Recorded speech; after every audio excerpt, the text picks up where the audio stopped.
World, where it's like in three. No, that's not a great way to say. You not seen Wayne's World? Oh, it's amazing. I mean, it's That's been how he 20 years. signals. 10 out of 10. That's a desert. That's a desert island movie, my friend. Like that is Wow. it. Oh yeah, it's got music that. Anywho, okay, so we are definitely not here to talk about movies or Wayne's World. Uh, so to whoever might end up seeing this, my name is Justin. This very handsome person on the screen, his name is Stefan. I am a guy who would like to drink wine more, but don't know much about it. I'm kind of classy, like I'm a classy redneck. I'll let y'all figure that out later. But my Stefan here is a bit of a genius. So Stefan is let me do this. You're the general manager for Barley Swine, correct? Yes, correct. But you've done a ton of restaurant stuff since I've known you. Yes, I've been in the game for about 13 years and managing for majority of it. So when did you do wine stuff? So I started doing wine stuff about 8 years ago, 9 years ago. I was basically in a restaurant that had a 200 bottle wine list with no education. So I was selling wine that was anywhere from $17 a bottle to $250 a bottle and not knowing anything about it.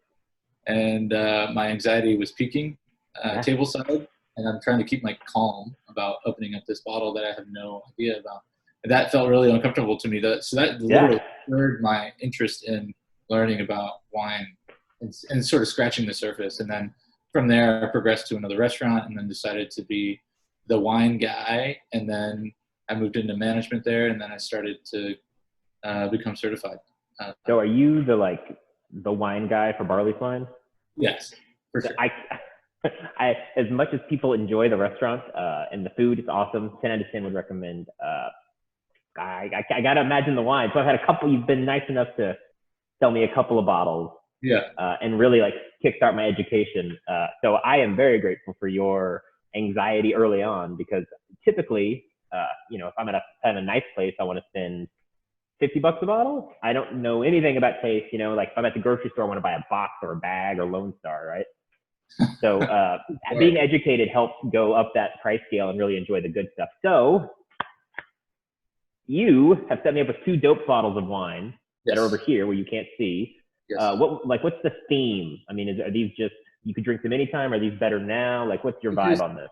So the wines I provided for you, and especially these 2, are great for kind of like the Texas heat moving into the fall.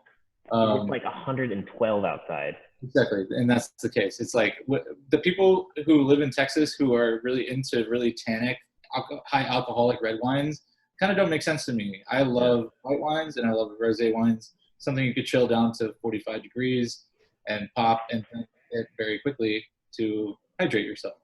I'm going to stop you. I'm going to decode you a little bit. So 45 degrees, that is in a cooler, that is in the fridge, that is on the counter. Like fridge. Yeah. That's like a regular refrigerator. Okay. So good. Yeah.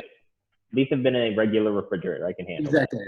That regular refrigerator, 45 degrees, ideally. Another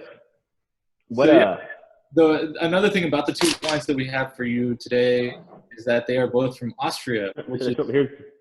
That's right. So that is, a wonderful display of Gruner Veltliner there from a producer called Waltner Bonavon. And then the other guy, I selected a rosé for you from a producer called Klaus Preisinger. Both are 2019 vintage. You better pronounce those correctly. Which is cool. Yeah, I mean, I think so. I don't know German. So it's not super old, right? Like 2019 feels like a millennium ago because of the Rona, but like. Exactly. So yeah, not super old. Again, white wine and rosé wine that are super young and meant to be drunk fresh, which is kind of like the IPA mentality. You want a fresh IPA that you just open up. That's kind of like your same ideals with white and rosé wine, typically. I don't think I've ever heard anybody compare wine to IPA, and I freaking love it. Like you had me. You had me at IPA. Come on. So I guess we'll get into the wines. Okay, cool. The best part about what we're talking about is that we're talking about Austrian wine, which is cool. It sort of is exported to the U.S. In the capacity of it being sort of like a, I don't want to say this in a derogatory term, but like quaffable, sort of like really enjoyable wine. So most of it is, I guess. white varietals and rosé varietals, but they're also getting into some red wine too. But the thing about Austrian wine is that their quality level ranges from like really just basic stuff, like we kind of have here, into some really nice and complex stuff too. But the best part about it is that the quality level of both ideals are really high, and they achieve really excellent and satisfactory sort of like emotions when you drink them at either level. And I think that's the best part about what's that? I can't speak to the rosé cork.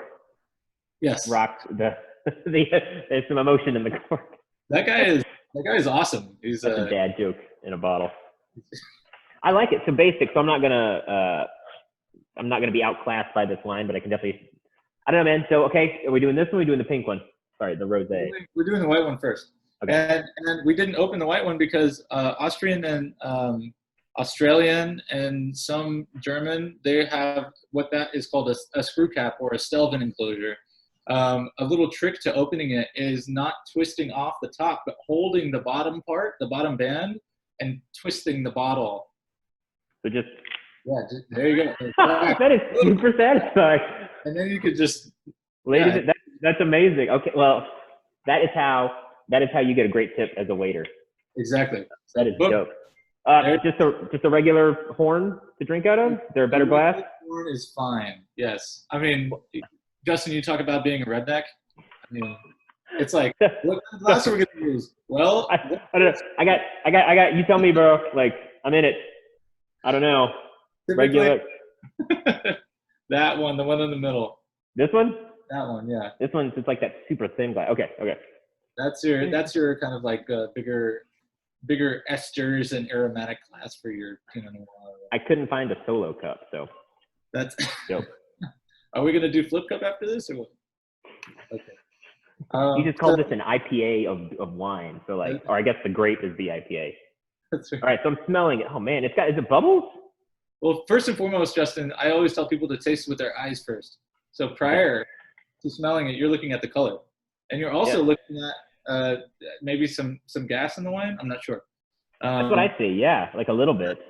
Great. I mean, that's totally fine. That is. My mouth is watering. I'm not. Yeah. Well, also smell it. The intensity of the aroma is also important too. So when you swirl your glass, and you are sort of drawing in breath as you're approaching the mouth of the glass, at what point do you start to smell the wine? Yeah. So if like over here, it's outside of the threshold of the mouth of the glass, it's pretty aromatic. If you have to get right at the threshold, it's medium, and if you have to really dig your nose in there, it's low. But with Gruner, it's typically pretty aromatic. It's jumping out. I'm drinking it. Go for it. All right, so you're tasting it. So Gruner's a great varietal, like I said, both in low quality and high quality. It performs very well in low quality wine. No, what do you mean low quality? Like this is. I mean, it's like heart. Equating it to being young, so not really meant for longevity in bottle, aging in bottle. Although a lot of people don't understand this about Gruner. What you usually get at the store, like the liter bottles and like the bottles that are priced out at like $10 to $14. Yeah, those are like the lower end quality of Gruner, meant to be drunk young. But Gruner can be cultivated in such a way where the high quality grapes can be aged in the bottle for a decade or so, and they are phenomenal. I wouldn't put my palate as like a very sweet one per se with drinks. Yeah, I would have said I don't like white wine before this actually. But well, it's super good. That's why it's kind of fun to have you experiment with these bottles that I give you, is because we get to sort of open up new ideas. So Gruner Veltliner could be from Austria, can be fermented either dry or sweet, but typically it is dry. So this one is bone dry, which means all the sugar has been fermented out of the wine. And the flavor profile is super crisp, citrus fruits, a little bit of stone fruit, maybe like a white peach or a yellow peach, in addition to like a lemon.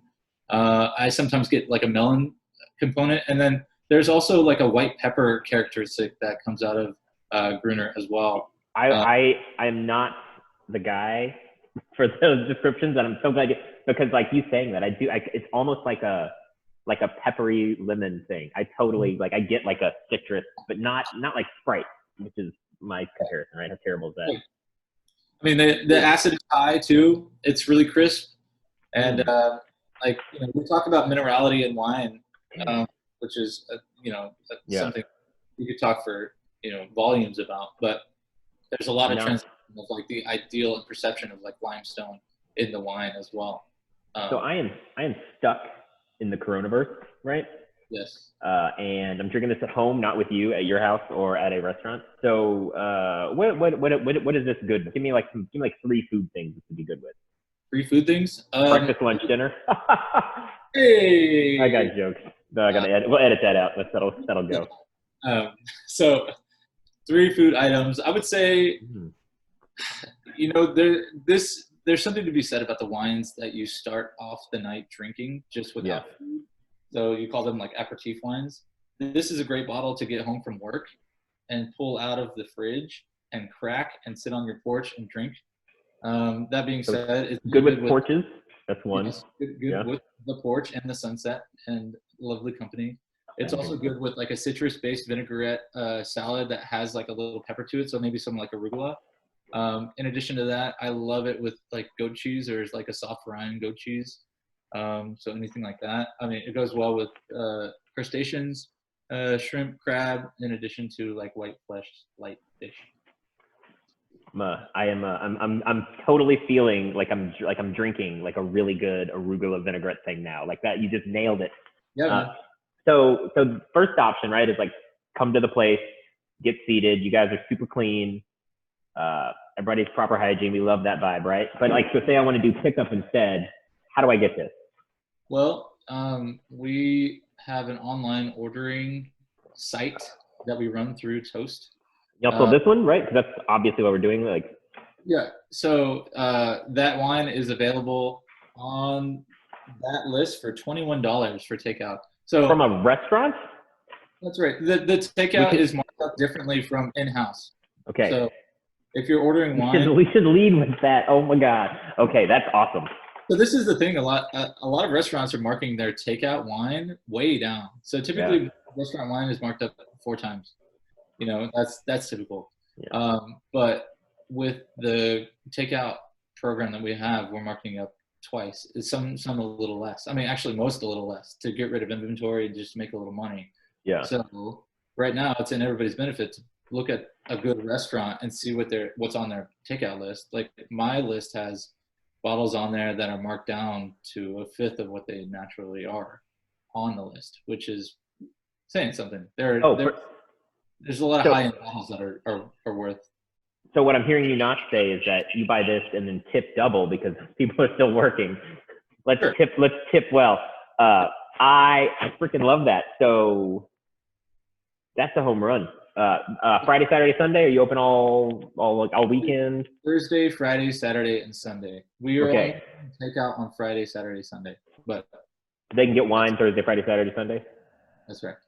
Done, dude. That's a home run. Good job. Good job. Anything you want to say about this before we move on to pink? That's it. That's all I say about that one for now. I don't think you could be any more handsome or charming. You are killing it. Oh.